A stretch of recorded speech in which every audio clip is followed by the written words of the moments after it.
Manchester ইউনাইটেডের coach আমরিনের চাকরি আপাতত বেঁচে গেল। গত শনিবার দিনকে তারা প্রিমিয়ার লিগের ম্যাচ খেলতে নেমেছিল সাদারল্যান্ডের বিপক্ষে। আর এই ম্যাচ খুব অনায়াসে ম্যানচেস্টার ইউনাইটেড তারা 2-0 গোলে জয়লাভ করে। প্রথম হাফেই কিন্তু তারা 2-0 লিড নিয়ে নিয়েছিল।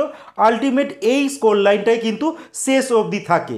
লাস্ট ম্যাচ আমরা দেখেছিলাম লিগের বেনফোর্টের কাছে তারা 3-1 গোলে হেরে গিয়েছিল। আর লাস্ট কয়েক বছর ধরেই কিন্তু ম্যানচেস্টার ইউনাইটেডের মতো পারফরমেন্স করতে পারছে না। এই জয় পাওয়ার পরও তারা কিন্তু লিগ টেবিলে 9 নম্বর স্থানে রয়েছে। আপাতত 7খানা ম্যাচ খেলেছে, তাদের মধ্যে মাত্র 3খানা ম্যাচ জয়লাভ করেছে, একটা ড্র করেছে। তাদের পয়েন্ট এখন 10। লিগের ম্যাচ এখনও অনেক বাকি রয়েছে, সবে তো 7খানা ম্যাচ হয়েছে। তো দেখা যাক কোচ আমরিনের কাছে যথার্থ সুযোগ এখনও রয়েছে টিমটাকে সেট করে লিগ টেবিলে অনেকটা উপরে তুলে নিয়ে যাওয়ার। সেটাই করে দেখাতে পারে কি না কোচ আমরিন, তার দিকে সবার নজর থাকে।